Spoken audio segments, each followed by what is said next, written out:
기도로 오늘 말씀 묵상을 시작하도록 하겠습니다. 하나님 아버지, 오늘 말씀을 통하여 우리를 향하신, 나를 향하신 하나님의 뜻을 깨달을 수 있도록 성령님 인도하여 주옵소서. 예수님의 이름으로 기도드립니다. 아멘.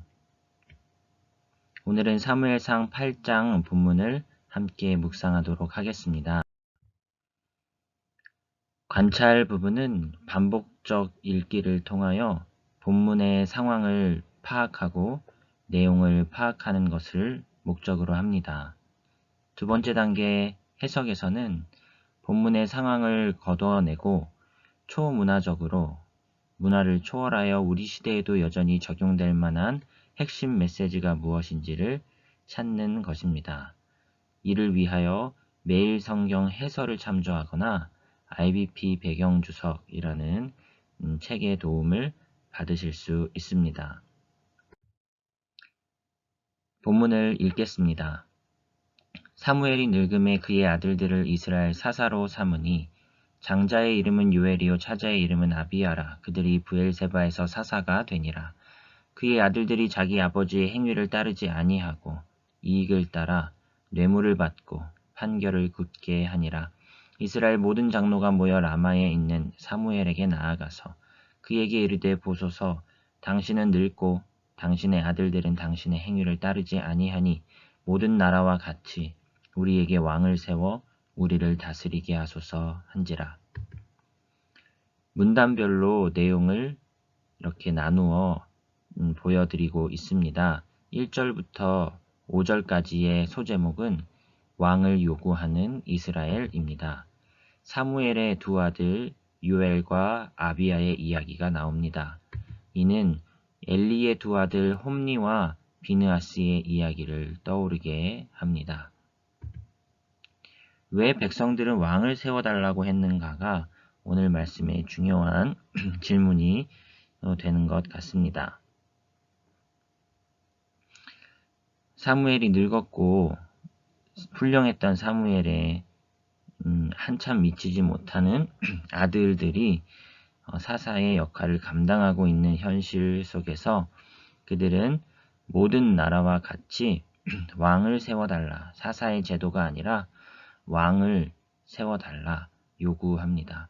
사사제도와 왕정제도의 차이는 어디에 있었을까요? 본문을 좀 더 살펴보도록 하겠습니다. 우리에게 왕을 주어 우리를 다스리게 하라 했을 때에 사무엘이 그것을 기뻐하지 아니하여 여호와께 기도하매 여호와께서 사무엘에게 이르시되 백성이 내게 한 말을 다 들으라. 이는 그들이 너를 버림이 아니요 나를 버려 자기들의 왕이 되지 못하게 함이니라. 내가 그들을 애굽에서 인도하여 낸 날부터 오늘까지 그들이 모든 행사로 나를 버리고 다른 신들을 섬김같이 내게도 그리하는도다. 그러므로 그들의 말을 듣되 너는 그들에게 엄히 경고하고 그들을 다스릴 왕의 제도를 가르치라. 왕을 구하는 백성들에 대한 사무엘의 심정은 기뻐하지 아니하여 라고 6절에 나오지요.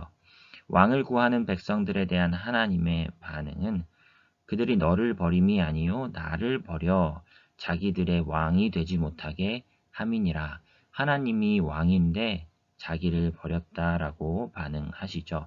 그리하여 다른 신들을 섬김같이 그들이 나 아닌 다른 것을 구한다 라고 반응하십니다. 사무엘이 왕을 요구하는 백성에게 여호와의 모든 말씀을 말하여 이제 왕정제도를 가르쳐 주는 것이지요.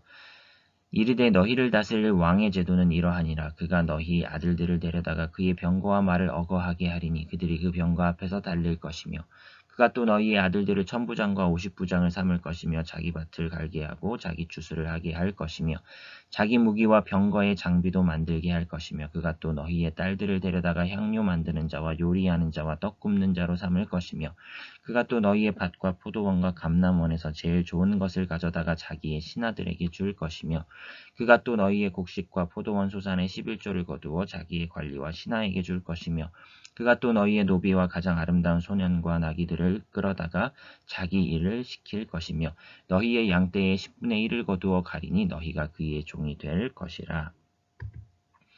지파별로 이렇게 자신들의 특산물을 누리거나 했던 사사 시대의 제도와는 달리 왕 중심의 중앙 집권 제도를 이루면서 왕 개인 중심의 누림을 위하여 모든 지파들이 봉사하게 될 것이다 얘기합니다. 하나님의 자리에 인간 왕이 앉아 누리게 될 것이다. 그러니까 하나님만이 받으셔야 하는 어떻게 보면 중앙 집권적인 경배와 영광을 인간 왕이 누리게 되는 것이 왕의 제도다라고 실상을 설명해 줍니다. 백성이 사무엘의 말 듣기를 거절하여 이르되 아니로소이다. 우리도 왕이 있어야 하리니 우리도 다른 나라들 같이 되어 우리 왕이 우리를 다스리며 우리 앞에 나아가서 우리의 싸움을 싸워야 할 것이니이다 하는지라. 사무엘이 백성의 말을 다 듣고 여호와께 아뢰매 여호와께서 사무엘에게 이르시되 그들의 말을 들어 왕을 세우라 하시니 사무엘이 이스라엘 사람들에게 이르되 너희는 각기 성읍으로 돌아가라 하니라. 백성들이 왕을 구하는 동기 다른 나라들과 같이 되고 싶다. 혹은 우리의 왕, 우리의 싸움 이렇게 얘기하는 것으로 보아 자신들의 일들을 대신해 줄 존재를 원한다. 아까 왕은 자기의 유익을 위하여 백성들에게 어떠한 특산물을 받거나 백성들의 수고를 자신의 개인의 안위를 위하여 받는 모습을 보였다면 서로 왕과 백성들 간의 동상이몽이 이루어질 것임을 얘기하시는 것 같습니다. 왕은 자기를 위하여, 백성들은 왕이 우리의 유익을 위하여 필요하다라고 얘기하고 있는 것이죠. 무엇보다 다른 나라들과 같이 왕정 제도가 있었으면 좋겠다. 중앙 집권 제도가 있었으면 좋겠다라고 하나님의 백성으로서의 특수성을 유지하기보다는 다른 나라들과 같이 되게 해달라 기도하고 간구하고 있는 것이지요. 매일 성경을 참조하여 해석을 해보겠습니다. 하나님 말고 다른 왕을 세워달라는 이스라엘의 요구를 들어주셨습니다. 한순간에 강압적으로 자기 백성을 굴복시킬 수 있었지만 시간이 걸리더라도 그들의 자유를 해치지 않으면서 왕으로 인정받는 길을 선택하신 것입니다. 하나님의 왕이시면서 그 통치의 방식이 어떤지를 엿볼 수가 있는 부분이었다는 것이죠. 이는 버림받음으로 우리의 왕이 되신 예수님에게서도 볼 수 있는 하나님의 왕다움입니다. 하나님은 사람을 인격적으로 대우해 주시는 분이다. 사람이 스스로 문제를 판단하고 그 판단의 결과가 좀 부족하고 그릇된다 할지라도 어느 정도 존중해 주시고 기다려 주시는 통치의 방식을 펼쳐 보이신다는 것입니다. 나 또는 우리에게 주시는 교훈은 무엇입니까?에 해당하는 해설 부분입니다. 사람은 영원하고 완벽한 지도자가 될 수 없습니다. 이스라엘이 의지했던 훌륭한 지도자 사무엘은 늙었고 사무엘과 같으리라고 기대했던 그의 아들들은 천박하고 경솔하기 그지없었습니다.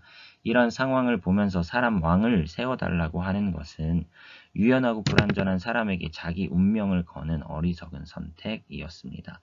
이스라엘 백성은 사람 왕을 세워달라고 요구할 게 아니라 하나님께 자신들의 왕이 되어달라고 부탁해야 했습니다. 사람은 그 누구라도 하나님을 대체할 수 없습니다. 사람이 부족한 모습을 보이자 왕을 세워달라라고 요구한 것이 과연 합리적인, 과연 바른 선택이었나 좀 회의감이 드는 대목이라는 것이죠. 백성들은 사람을 왕을 세워달라고 요구할 게 아니라 하나님의 왕 되심을 더욱 붙들게 해달라고 자신들의 믿음을 위하여 더 간구해야 하지 않았는가 평가해 볼 수 있겠습니다. 눈에 보이는 것보다 눈에 보이지 않는 하나님을 더 확실하고 안전한 존재로 여기는 믿음을 우리에게 주소서 이렇게 핵심 메시지를 정리해 볼 수 있지 않을까 생각해 봅니다. IBP 배경주석을 참조하여서 해석을 해보면 이스라엘 지도자들이 원하는 것은 지파들에 대해 중앙 집권적인 권위를 부여받아 상비군을 지휘하는 영구적인 정부의 우두머리를 원한다는 결정인 것이죠. 그들은 그들의 조직이 지파들의 연합으로 되어 있기 때문에 군사적으로 불리한 입장에 있다고 결론을 내렸습니다. 그들은 훈련된 상비군을 지휘하는 왕이 있으면 전투를 평정하고 그들의 땅을 성공적으로 방어할 수 있을 것이라고 생각했습니다. 그러나 왕이 전투에 용이한 것이 아니고 중앙집권적인 제도가 전투에 승리를 가져오는 것이 아니고 사무엘 시대에서 보았듯이 함께 모여 하나님께 전심으로 간구하면 하나님을 의지하면 하나님이 대신 싸워주시는데 사람들은 그 사건을 의미 있게 기억하지 못하고 자신들만의 방식으로 정치적인 방식으로 문제를 이렇게 해결하고자 했던 것이죠. 자신들의 문제를 정치적 문제로 평가하고 따라서 정치적 해결책을 택하는 것이 그들의 잘못이었다. 사무엘이 그들에게 분명히 말하고자 했던 것은 그들의 문제가 정치적인 것이 아니라 너희들이 영적으로 하나님을 더 의지하지 않고 있다는 증거다라고 말할 수밖에 없었다는 것이죠. 그들이 제시한 정치적 해결책은 영적인 해결책이 수반되지 않는다면 아무것도 해결해 주지 못할 것이다. 그렇다고 정치적 해결을 전혀 세우지 않고 영적인 접근만 하는 것도 그렇게 올바른 방법은 아니겠으나 정치적 해결책 플러스 영적인 해결책이 있어야 한다는 것을 기억해야 했다는 것이죠. 하나님을 찾아야 하는 때에 정치적 방법만 강구하지 않게 하소서. 일에 매진하기보다 멈추어 서서 하나님 앞에 머물게 하옵소서. 핵심 메시지를 정리해 보았습니다. 하나님은 잘못된 요구도 들어주시며 우리를 인격적으로 대해주시는 분입니다. 우리에게 주시는 교훈, 혹 개인에게 저 자신에게 주는 교훈을 정리해 보았는데요. 나의 문제는 바빠서가 아니라 하나님 앞에 머물지 않아서 벌어지는 일일 수도 있겠다라고 생각해 보았습니다. 대단했던 사무엘, 별로인 그의 아들 이스라엘 백성들은 왕을 구하죠. 적용자의 상황, 바쁘다, 일이 잘 안 돌아간다. 핵심 메시지 어떻게 적용하면 좋을까요? 왕을 구하면 될까요? 정치적인 방법만 강구하는 것이 아니라 대책을 강구하긴 하지만 하나님과의 시간을 포기하지 말자라고 결론을 내보았습니다. 제가 기도하고 오늘 묵상을 마치겠습니다. 살아계신 하나님 아버지, 바쁘고 정신없는 일상 가운데 하나님 앞에 머무는 시간을 포기하지 않게 하시고 대책을 강구할 때 지혜를 주시되 무엇보다 하나님을 의지하는 중심을 잃어버리지 않도록 우리에게 은혜 베풀어 주옵소서. 감사하며 예수님의 이름으로 기도드립니다. 아멘.